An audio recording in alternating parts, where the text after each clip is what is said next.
नमस्कार, बहुत स्वागत आप सभी का। आप देख रहे हैं आपका प्रोग्राम कहानी कुर्सी की। मैं हूं सौरभ शर्मा, आपके साथ तीनों मेहमान हमारे साथ स्टूडियो में आ चुके हैं। अवधेश कुमार जी आ चुके हैं प्रोग्राम में। सर बहुत स्वागत आपका। समीर चौगांवकर साहब हमारे साथ हैं, बहुत स्वागत समीर जी का। और हर्षवर्धन त्रिपाठी जी हैं, बहुत स्वागत हर्षवर्धन जी का। आज आपसे बहुत सारे चुनावी राज्यों की बात भी करनी है हमको। इसके अलावा देश में कुंभ को लेकर के एक किस्म का जो क्रेज देखने को मिला पिछले एक डेढ़ महीने से, वो थम नहीं रहा है, उसकी बात भी हम लोग आज करेंगे। बंगाल से शुरुआत करेंगे, जहां पर मोहन भागवत 10 दिन रुके। कल उनकी एक बड़ी सभा वहां पर हुई, वहां जो उन्होंने बातें की और उसका सीधा सीधा बंगाल के चुनाव से क्या कनेक्शन है, ये आपको बताएंगे। बिहार के मुख्यमंत्री नीतीश कुमार दिल्ली आ चुके हैं। पिछले एक महीने में 2 बार ऐसा हुआ है वो दिल्ली आए, लेकिन उनकी बीजेपी के किसी बड़े नेता से कोई मुलाकात नहीं हुई। प्रधानमंत्री को अब कुछ दिनों के बाद बिहार जाना है, तो बिहार में क्या हो रहा है, वहां इसी साल चुनाव है, बंगाल में अगले साल चुनाव है। बात असम की भी करेंगे, असम में भी अगले साल चुनाव होने जा रहे हैं और लगता है कि उसकी फील्डिंग हेमंत बिश्व शर्मा ने करनी शुरू कर दी है, गौरव गोगोई और उनके परिवार को सीधे निशाने पर लेकर के। इसकी बात भी हम लोग करेंगे। और दिल्ली में शपथ ग्रहण टल गया, जो विधायकों की बैठक होनी थी वो टल गई है। इस बैठक के टलने की वजह क्या है? क्या मुख्यमंत्री के नाम को ढूंढने में कोई पेच है, या अभी जो दिल्ली रेलवे स्टेशन पर हादसा हुआ उसकी वजह से पार्टी ने ठीक समझा कि अभी ये जो चुनावी बातें हैं ये 1-2 दिन के लिए और टाल दी जाए? इसके बारे में हम लोग बात करेंगे, लेकिन आइए पहले बंगाल की बात करते हैं। तस्वीरें दिखाई जरा स्क्रीन पर। बंगाल में आरएसएस का बहुत बड़ा कार्यक्रम हुआ और अभी कुछ दिनों पहले अभी समीर जी इसी प्रोग्राम में आपको बता रहे थे ना कि बंगाल में संघ का जो नेटवर्क है या संघ का जो ग्राउंड है बहुत बड़ा है और उस जमाने से है जब हेडगेवार साहब ने स्थापना की थी आरएसएस की 1925 में। तो बंगाल प्रांत यूं ही उसके लिए बड़ा विशेष है और साथ ही साथ एक कसक भी है कि सारे राज्यों में लगभग भारतीय जनता पार्टी परचम फहरा चुकी है, लेकिन बंगाल अभी भी बचता है। और बंगाल में पिछले विधानसभा चुनाव में 2021 में आपको याद होगा कि बहुत ज्यादा बीजेपी के लोग भी बढ़ चढ़ कर बोल रहे थे और ऐसा लग रहा था कि शायद इस बार बाजी पलटी। लेकिन जब चुनाव के नतीजे आए तो पता लगा कि भी बहुत फासला था बीजेपी और टीएमसी के बीच में, ममता बनर्जी के बीच में। तो यहां से जो संदेश मोहन भागवत ने दिए हैं उसकी बात हम लोग पहले करेंगे। मैं आपको उनके 2 बयान सुनाने जा रहा हूं। मोहन भागवत जी ने एक बात कही कि आप लोग यहां पर आए हैं, गर्मी भी बहुत है और आज को ऐसा कोई विशेष दिन भी नहीं है, लेकिन तो आप लोग अपना सभी लोग गणवेश में आए हैं, मतलब आरएसएस की यूनिफॉर्म पहन करके आए हैं, दूर दूर से आए हैं, बड़ी दिक्कत भी हुई होगी। तो वो सीधे सीधे ये भी कह रहे थे कि भाई आपके लिए बंगाल में आरएसएस का कार्यकर्ता होना कोई बहुत आसान काम नहीं है ममता जी के राज में, लेकिन फिर भी आप लोग यहाँ पर आए हैं तो ये आपकी कमिटमेंट है। और उन्होंने एक सवाल का जवाब भी दिया। लोगों के मन में भी आता होगा कि आरएसएस केवल हिंदुओं के लिए काम क्यों करती है या हिंदुओं के बीच में ही काम क्यों करती है। इसका जवाब खुद, ये सवाल भी खुद पूछा मोहन भागवत जी ने, इसका उत्तर भी दिया कि हम हिंदू चेतना के लिए काम क्यों कर रहे हैं। उन्होंने कहा क्योंकि हिंदू समाज ही देश का जिम्मेदार समाज है। तो एक बार जरा मोहन भागवत जी की बातें, जो कुछ हमें लगा कुछ आपको सुना सकेंगे, क्योंकि पूरी स्पीच तो नहीं सुनाई जा सकती, अहम बातें आपको सुना दें, फिर उसके बाद बात करते हैं बंगाल, आरएसएस, बीजेपी मुकाबला वर्सेस टीएमसी। संघ के स्वयंसेवक अपने खर्चे से, अपना गणवेश अपने खर्चे से करते हुए यहां पर उपस्थित है। कई प्रकार की बाधाएं आई होंगी, उन बाधाओं को दूर करते हुए सब लोग उपस्थित हैं। प्रश्न का उत्तर देना हो तो संघ संपूर्ण हिंदू समाज का संगठन करना चाहता है, क्योंकि इस देश का उत्तरदायी समाज हिंदू समाज है। भारत का एक स्वभाव है, उस स्वभाव के साथ हम नहीं रह सकते, ऐसा जिनको लगा उन्होंने अपना अलग देश बना लिया। जो नहीं बिछड़े उन सबको भारत नाम का स्वभाव चाहिए। विश्व की विविधता को स्वीकार करके हिंदू चलता है। वो हिंदू समाज और भारतवर्ष एक रूप है, क्योंकि वह हिंदू समाज सारे देश की विविधताओं को एक सूत्र में चलाने वाली भारतीय संस्कृति के आचरण का प्रयास करता है। सब एक बात को मानते हैं, सब में एक तत्व है, उसी से विविधता बनी है। इसलिए विविधता में भी एकता देखो। एकता का साक्षात्कार जीवन का परमोच्च लक्ष्य, उपभोग नहीं, संयम चाहिए। सुख बाहर नहीं मिलता, अंदर का सुख उसको प्राप्त करो। समान मान्यता भारतवर्ष के अंदर है, उसके कारण भारतवर्ष एक है। उस बात को आज हम कहते हैं तो लोग कहते हैं आप हिंदुत्व बोल रहे हो, आप हिंदू हो। इस हिंदू समाज को संगठित करना है। आज भी हम देखते हैं समस्याएं हैं, समस्याएं रहती ही है। कितना भी अच्छा समय हो, समस्या नहीं ऐसा कभी होता नहीं। मनुष्य के जीवन में नित्य बाधाओं को पार करते हुए ही जाना पड़ता है। वैसे समाज के जीवन में भी छोटी मोटी समस्याएं हमेशा रहती है, कभी ज्यादा समस्याएं, कभी बड़ी समस्याएं, कभी छोटी समस्याएं। परंतु समस्याएं क्या है इससे फर्क नहीं पड़ता। समस्याओं को झेलने वाला कितना तैयार है। अब समस्याएं तो बंगाल में भी बहुत सारी हैं संघ के लिए और भाजपा के लिए। उनका सामना करने के लिए कितनी तैयार है भाजपा और संघ, अगर हम संघ प्रमुख के शब्दों को ही देख लें तो अभी। लेकिन जो तस्वीरें देख करके मैंने एकदम अभी यहाँ कहा पीछे, मैंने कहा देखिए बैठे हुए भी कितने डिसिप्लिन में लगते हैं। वरना सभाएं तो हर संस्था करती है, हर राजनीतिक दल करते हैं, लेकिन जैसे पंक्ति कतार में एकदम बिल्कुल बराबर का डिस्टेंस होना चाहिए दो लोगों के बीच में, वो आपको जो दिखाई देता है, तो मुझे उन्होंने कहा कि यही संघ ही है। संघ मतलब डिसिप्लिन, संघ मतलब शाखा, मतलब अनुशासन। अब इस अनुशासन का और बंगाल में इतने दशकों के काम का सिला कब मिलेगा संघ को और भारतीय जनता पार्टी को, आइए इसकी हम चर्चा करेंगे। देखें, ये कहा जाता था, अभी मैं साउथ की बात नहीं करता, साउथ क्योंकि अभी अब बिल्कुल दूर की कौड़ी है भारतीय जनता पार्टी के लिए, तमिलनाडु, केरल। लेकिन अगर आप उत्तर में, पश्चिम में और पूर्व में, इन राज्यों के अगर आप देखेंगे, कोई भी राज्य उठा करके देख लीजिए, तो अब कोई ऐसा राज्य नहीं है जहां पर भारतीय जनता पार्टी या और संघ की वजह से वहां उसका जो आउटरीच कार्यक्रम है वो सत्ता मिलने की कामयाबी के साथ पूर्ण ना हो गया हो। लेकिन एक बंगाल बचा है। आप असम तक पहुंच गए, लेकिन उससे पहले बंगाल छूट गया। इधर बिहार मिल गया थोड़ा आपको बंगाल से पहले वाला, लेकिन फिर वहीं बंगाल जाते जाते जो है स्टीम निकल जाती है भारतीय जनता पार्टी की। पिछली बार का चुनाव आप देखिए, लगा कि भाई बात बिल्कुल बिल्कुल मुहाने पर पहुंच गई है, अब बस यहां से बाजी पलटेगी। लेकिन जब चुनाव में नतीजा आए तो 10% वोट का गैप था भारतीय जनता पार्टी और ममता बनर्जी की पार्टी के बीच में। अब अगले साल फिर चुनाव होना है और तैयारी तो बीजेपी तो हर वक्त चुनाव मोड में रहती है, लेकिन अब तो बंगाल, दिल्ली के बाद बंगाल के इलेक्शन में लगी गई होगी। केजरीवाल जी जैसे एक बड़े मुश्किल व्यक्ति थे पार पाने के लिए, ऐसे ही ममता बनर्जी हैं। अब मैं बात संघ से शुरू करूंगा, जाना है आपको चुनाव तक अगले साल के। नहीं, देखिए, सबसे पहले तो ये मुझे लगता है कि ममता बनर्जी जो तानाशाही रवैया अपनाती हैं, उसका एक प्रतिरोध है राष्ट्रीय स्वयंसेवक संघ के सरसंघ चालक का ये आयोजन। क्योंकि संघ तो अलग अलग प्रांत, अलग अलग क्षेत्र में इस तरह से स्वयंसेवक मिलन, इस तरह के शिविर, इस तरह का एकत्रीकरण वो करता ही है, और उसमें सरसंघ चालक इस तरह का व्याख्यान, इस तरह का बौद्धिक वो देते ही देते हैं। लेकिन ममता बनर्जी की सरकार में इसको रोकने का प्रयास हुआ, मामला उच्च न्यायालय गया और वहां से इजाजत मिली है, ये भी लोगों की जानकारी इसी सभा की। तो इससे समझ में आएगा कि ये जो पूर्वी वर्धमान का ये कार्यक्रम है, ये कितना महत्वपूर्ण है।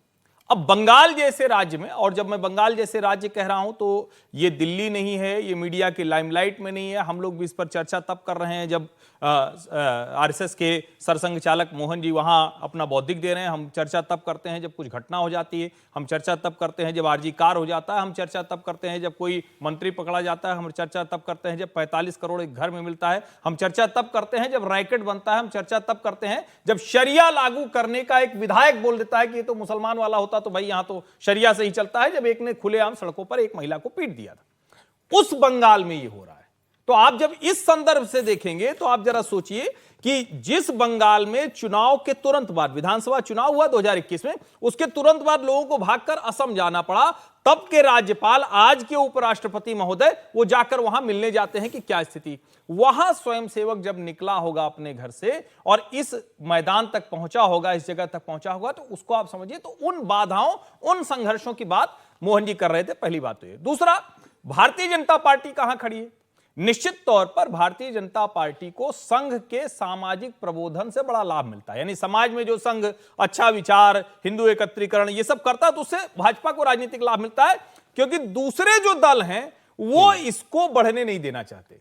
अब यहीं आइए तो बंगाल का समझ में आ जाएगा। यानी हिंदू एकता, हिंदू एकत्रीकरण वो नहीं चाहते हैं। बंगाल की जो डेमोग्राफी है वो बहुत अनुकूल नहीं है। जो जितने सीमावर्ती इलाके हैं उन सब में स्थिति है, और कलकत्ता में भी इवन कि मुस्लिम पॉपुलेशन बहुत ज्यादा है, जिससे फिरहाद हकीम जैसे लोग ये कह देते हैं कि हम मुस्लिम माहौल बनाएंगे। वहां भाजपा की ये चुनौतियां हैं। एक लाइन में पश्चिम बंगाल के अंदर 30% मुस्लिम वोट है, जो डिवाइड नहीं होता, पहले होता था लेकिन अब वो लेफ्ट और कांग्रेस की तरफ नहीं जाता है। तो आप समझ लीजिए ममता बनर्जी 30 से शुरुआत करती हैं। किसी भी चुनाव में 45% वोट एक ऐसा आंकड़ा माना जाता है जिसको अगर आप छू लें तो भाई सत्ता फिर आपसे कहीं दूर नहीं जाती। तो इसके लिए ऐसा सोचे तो ममता बनर्जी को पूरे overall left 70% non Muslim vote का 15% तो चाहिए। वहां से उनकी शुरुआत होती है हर चुनाव में। 3 टर्म की मुख्यमंत्री हैं और चौथे टर्म लोगों उनकी पार्टी तो दावा करती है कि एक नया रिकॉर्ड बनाएंगी ममता बनर्जी मुख्यमंत्री बनने का। देखिए, चुनाव की दृष्टि से आप देख सकते हैं और उसका कारण यह है कि कम से कम संघ के स्वयंसेवक कार्यकर्ता भी पश्चिम बंगाल में इस समय तृणमूल कांग्रेस को तो वोट नहीं दे सकते। सामान्यतः दूसरे राज्यों में थोड़ा बहुत विभाजित होता है, लेकिन तृणमूल कांग्रेस संघ का कार्यकर्ता बीजेपी के अलावा भी वोट देता है। क्यों? केरल में दोनों भाग में वोट जाता है। अभी हम अनुशासन की बात कर रहे थे। नहीं, अनुशासन में राजनीतिक अनुशासन नहीं है कि आप किसको वोट दे। संघ के संविधान पहले नहीं बना था, जब दबाव डाला तो संविधान में एक ही पंक्ति है कि संघ का स्वयंसेवक किसी भी राजनीतिक दल का सदस्य बन सकता है, उसकी देश बाह्य निष्ठा नहीं और हिंसा में विश्वास नहीं करता। चलिए, अच्छा, ठीक है। ये उसमें मुझे लगता है वो नंबर बहुत कम होता होगा। हाँ, ये बात, इससे मैं आपके सहमत हूं। चूंकि इस समय तो और भी चूंकि नैरेटिव और बाकी जो संघर्ष है उसमें देश में विचारधारा के आधार पर स्पष्ट विभाजक रेखा खिंच गई है, तो उसमें स्वयंसेवकों को भी कठिनाई आती है। लेकिन पश्चिम बंगाल तो एक विशिष्ट विभाजक रेखा के कारण है, जहां स्वयंसेवकों को, हिंदुओं को, अलग अलग हिंदू संगठनों को इस प्रकार से मार झेलनी पड़ती है जैसे इस समय बांग्लादेश में हो। कई बार तो पाकिस्तान की तरह की स्थिति पैदा होती है, लोगों को वहां से पलायन करने पड़े हैं, अलग अलग गए हैं पंचायतों के चुनाव के बाद।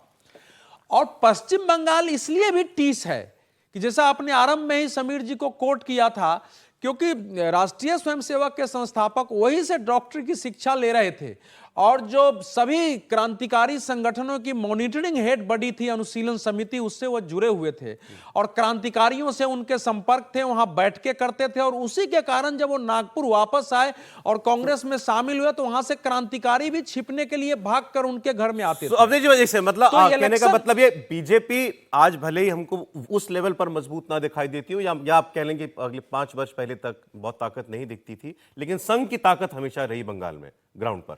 जनसंघ के संस्थापक भी वही थे ना। बिल्कुल। सुभाष चंद्र बोस देश छोड़ने के पहले डॉक्टर हेडगेवार से मिलने गए थे कि भाई, क्योंकि बंगाल के रिश्ते थे, लेकिन डॉक्टर साहब बीमार पड़े हुए थे। उन्होंने कहा कि तो संघ की ताकत में कोई कमी बंगाल में नहीं है, फिर कहां आ जाती है अड़चन? नहीं, लेकिन इस समय क्या है कि जैसे पहले कम्युनिस्टों में थे, ये ममता बनर्जी के शासन आने के बाद जिस ढंग से गांव-गांव में विरोधी कार्यकर्ताओं पर दमन हुआ है, अत्याचार हुआ है, अगर किसी ने हमारे विरुद्ध वोट डाल दिया तो उसका जीना मुश्किल हुआ, घरों में आग लगा दी गई है, तो वहां काम करना कठिन हुआ है। लोगों को उठा करके धर्म परिवर्तन किया गया है, लड़कियों को उठा के निकाह किए गए हैं, इसके कारण वह समस्या बढ़ी है। और पिछले चुनाव में जो संघ ने मूल्यांकन किया था वो ये किया था कि जो एक साइलेंट रिगिंग पश्चिम बंगाल में होता है कि चुनाव के 4, 5, 6 दिन पहले से एक वातावरण बनाया जाता है कि हमारे विरुद्ध अगर मतदान किया तो इसकी खैर नहीं है, और लोग या तो डर से मतदान करने जाते नहीं है, जाते हैं तो मजबूरी में वोट देते हैं, कार्यकर्ता खड़े नहीं होते हैं, और साइलेंट रिगिंग एक तृणमूल कांग्रेस के पक्ष में मतदान होने का बड़ा कारण होता है। अब समीर जी बताएं, संघ और बंगाल, पहले तो ये रिश्ता हमको बताएं, और अब हमने लोकसभा चुनाव के बाद से इस बारे में बहुत सुनना शुरू किया और चर्चा आप लोगों के साथ भी बहुत हुई है कि चुनाव के बीच में संघ कैसे एक्टिव होता है। महाराष्ट्र, हरियाणा और अब दिल्ली उसका पूरा उदाहरण है। अब मैं ये नहीं कह रहा हूं कि पहले नहीं होता होगा, लेकिन ये बताओ, अब मुस्कुरा रहे हैं आप, लेकिन इतनी चर्चा इससे पहले कभी हुई क्या कि संघ ने इतनी बैठकें की महाराष्ट्र में या दिल्ली में, इतनी बैठकें की? आप लोग अभी बात करना शुरू किया है। तो बंगाल की स्टेज इस वक्त कैसी बिछी हुई है? देखिए, बंगाल हमेशा से संघ के लिए एक संवेदनशील राज्य रहा है। बंगाल के अलावा केरल भी एक ऐसा राज्य रहा है जहां संघ को लगता है कि ये 2 राज्य हमें किसी भी स्थिति के अंदर वहां एक हमें हिंदुत्व को सुरक्षा देना है और वहां भारतीय जनता पार्टी की सरकार बनना चाहिए।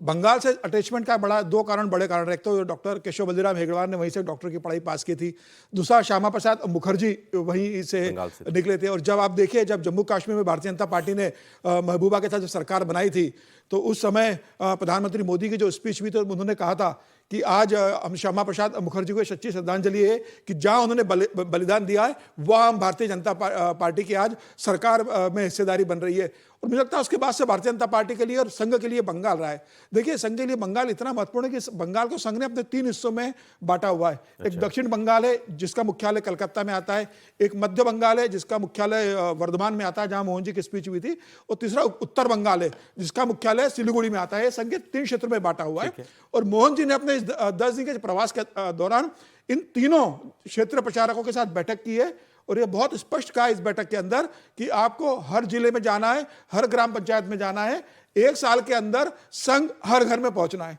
तो मुझे लग रहा है कि ये बहुत सीधा सीधा संकेत दिया गया है कि अगले साल जब चुनाव होंगे, टारगेट बंगाल बिल्कुल चुनाव के साथ बिल्कुल बिल्कुल, और ये क्लियर कर दिया उनको, तीनों क्षेत्र प्रचारकों को, तीनों क्षेत्र के प्रतिनिधियों को, कि आपको किस तरीके से वहां काम करना है। और मुझे लग रहा है कि संघ अब वहां पर जमीनी स्तर पर लगाता है, क्योंकि संघ को सबसे ज्यादा संघर्ष करना पड़ा है शाखा लगाने में, स्वयंसेवकों को तैयार करने में। एक केरल रहा और बंगाल रहा। जब कम्युनिस्ट की सरकार थी और ज्योति बसु की सरकार थी, उस समय संघ पे किस तरीके से हमले होते थे, शाखा लगाने वाले स्वयंसेवकों के वहां पर लेफ्ट के लोग हाथ काट देते थे, वहां पर आगजनी करते थे। केरल में भी ऐसा हुआ है। अब बंगाल में संघ जमीनी स्तर पर काफी मजबूत होते जा रहा है। ममता बनर्जी ने तमाम कोशिश की, संघ प्रमुख का स्पीच न होने देने की कोशिश की, लेकिन देखिए ये भी एक बहुत अच्छा संकेत है कि संघ प्रमुख ने आरजीकर में जो पीड़ित बेटी का जो रेप हुआ था और जो हत्या हुई थी, उसके पेरेंट्स से संघ प्रमुख ने मुलाकात की। यह भी एक बहुत बड़ा संकेत है। जनरली संघ प्रमुख इस तरीके से, मतलब जहां जाते हैं इस तरीके से मुलाकात उनकी बहुत कम होती है। जाकर उनको बुलाना, उनसे मिलना, उन्हें लंच के लिए इनवाइट करना और ये कहना कि आपके साथ पूरा समाज खड़ा है, आपके साथ पूरा संघ है, मुझे लगता है एक बहुत बड़ा संकेत संघ प्रमुख मोहन भागवत जी ने दिया है।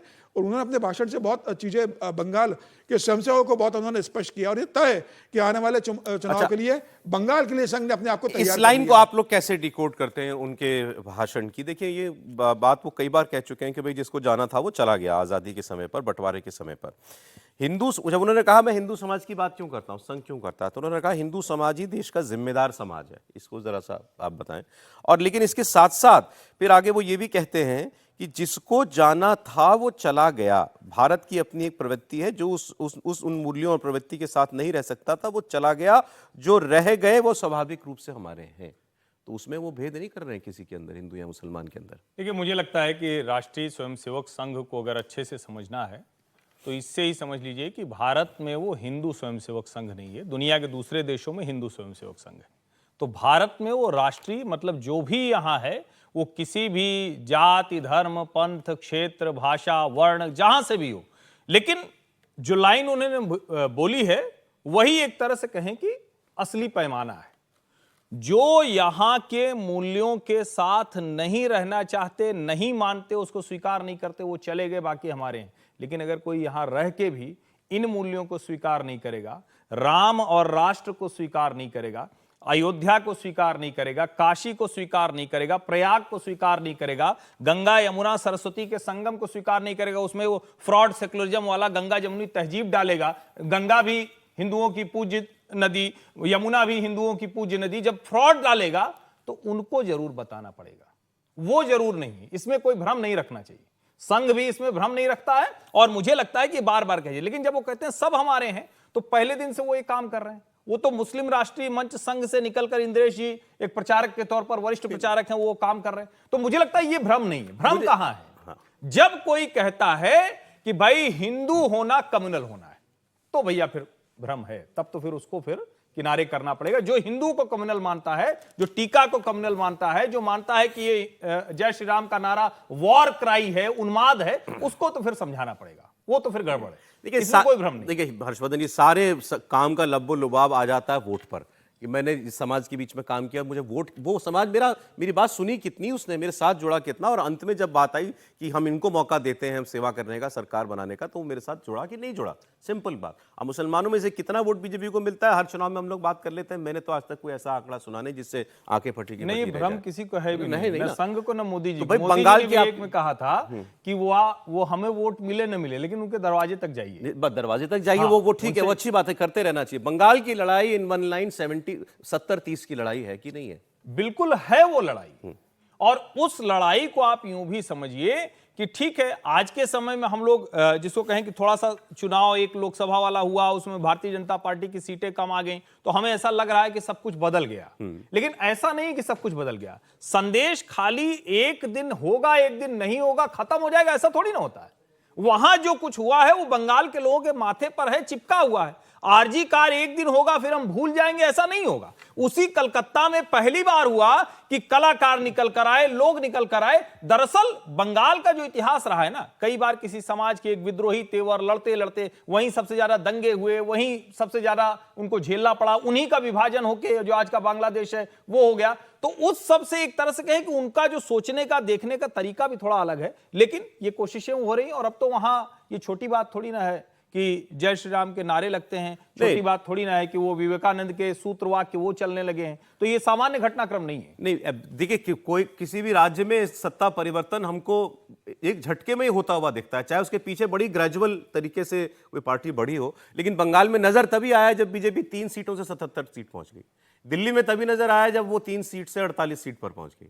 अभी साल भर है अभी, लेकिन बंगाल में वैसा कोई फ्रेम बन रहा है? देखिए, राजनीतिक रूप से देखिए तो इस समय तो नहीं बन रहा है जो स्थिति वहां है। मोहन जी का कार्यक्रम देखिए, उसको राजनीतिक रूप से केवल हम नहीं देखते। अब मैं ओवरऑल बात कर रहा हूं। ओवरऑल बात करें, उसके राजनीतिक पहलू भी हैं, ऐसा नहीं कि उसके राजनीतिक पहलू नहीं है, लेकिन एक अलग कार्यक्रम है। यह दीर्घकालिक दृष्टि से एक खड़ा करना है। पहले उस पंक्ति का अर्थ जो मेरी समझ में, उसके बाद आपके प्रश्न पढ़ाऊंगा। उन्होंने कहा कि भारत एक भूगोल नहीं है, यह एक स्वभाव और प्रवृत्ति है।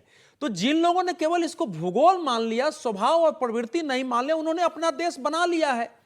लेकिन जो लोग यहां रह गए इसके स्वभाव के साथ है, और वह स्वभाव क्या है? विविधता में एकता।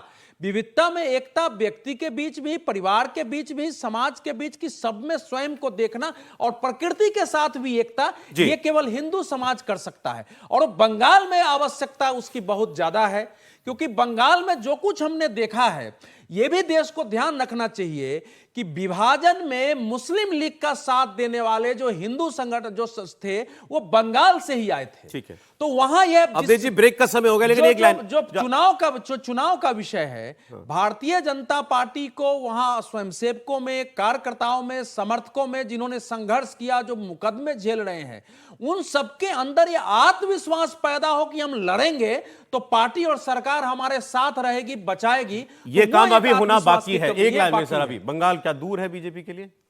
नहीं, मुझे नहीं लगता कि बहुत दूर होगा। देखिए, जिस तरीके से एक पहले आसाम के लिए कहा जाता है कि आसाम बीजेपी के लिए बहुत दूर है। आसाम में भारतीय जनता पार्टी ने अब सरकार बनाई, और आसाम जैसे स्टेट में भारतीय जनता पार्टी इतनी स्ट्रांग है कि लोकसभा में और विधानसभा में बहुत बेहतर प्रदर्शन करती है।